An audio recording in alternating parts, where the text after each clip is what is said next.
Hey guys, my name's Sam. Welcome to PrepMedic. This week's video, we're discussing the differences between a hasty tourniquet and a deliberate tourniquet.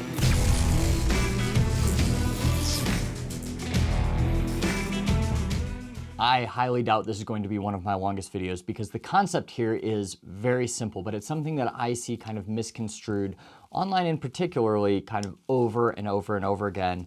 And I saw a post recently by the sad paramedic on Instagram talking about this topic. I thought it would be a good idea to kind of bring this to a video format where we can discuss it a little bit more in depth. So tourniquet placement has been a item of debate for a long time. And we have a lot of people that have been trained in war zones in a variety of different ways. And usually the way we are taught something, if we are not kind of immersed in that world, is the way we are going to do that thing over and over and over again. So I just want to shed some light on some of the new recommendations of tourniquets. So let's talk about what the two types of tourniquet placement are and why they matter and what situations we're going to do each one in. So first, we have the hasty tourniquet or the high and tight placement. And this is what a lot of military personnel are familiar with. This is how they were trained. Next, we have the deliberate tourniquet, which is going to be 2 to 3 inches above the wound. And our understanding of placing tourniquets has kind of evolved over time.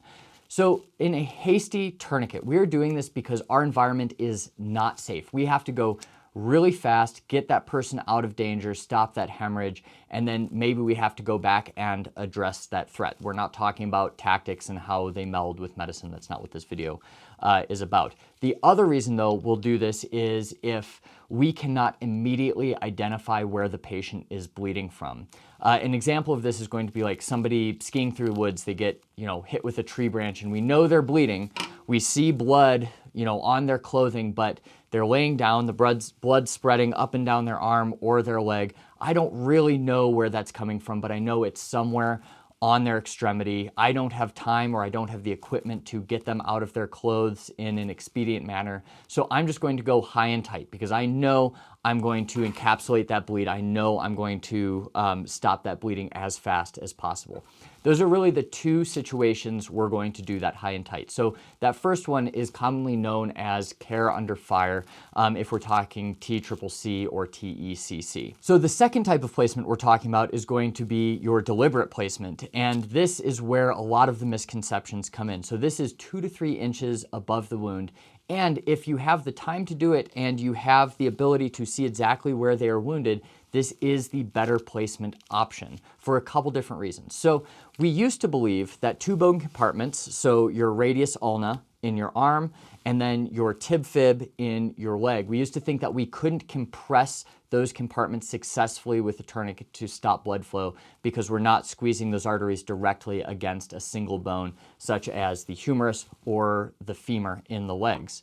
We now know that is false. We can absolutely stop bleeding by compressing over the 2 bone compartments. In fact, the lower on the extremity we're able to place that tourniquet, the more effective the tourniquet becomes. So we want to get it as close to that wound as possible. Now, even though you're not going to lose your arm or your leg just because a tourniquet was applied for, 2-3 hours, 4 hours is kind of getting to that point where we're looking at some long-term damage. But even though we're not technically getting that like really long-term issues or metabolic buildup or anything within that, 15 minutes to a couple hours time frame of this being applied, it is still going to cause damage. One, it's painful. The higher up it is, the more occlusion pressure we're going to need to use. It's very painful up there. We are now depriving more tissue of oxygenated blood, and that's going to mean a longer road to recovery for that patient. Now, I'm not sure if they have any studies directly looking at that, but this is one of the directions that we're told on the helicopter.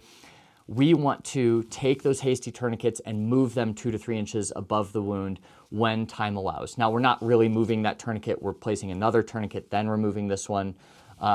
So, don't do this unless it's in your protocol.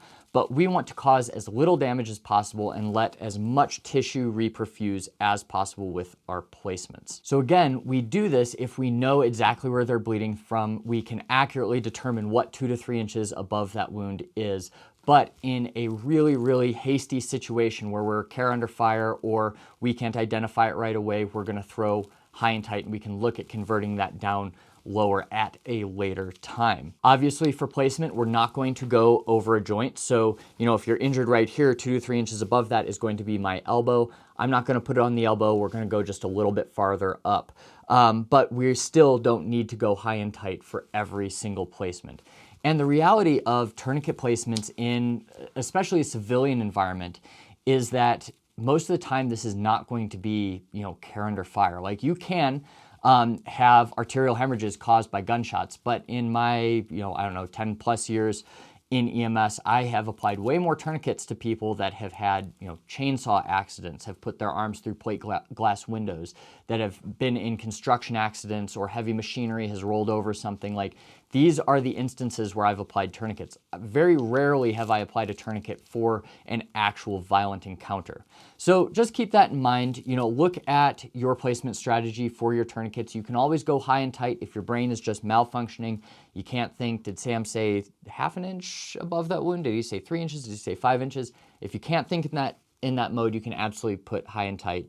But if you have the ability to do so, put it 2 to 3 inches above that injury. So if you have any questions about this, leave it in the comments down below, and I will see you next week.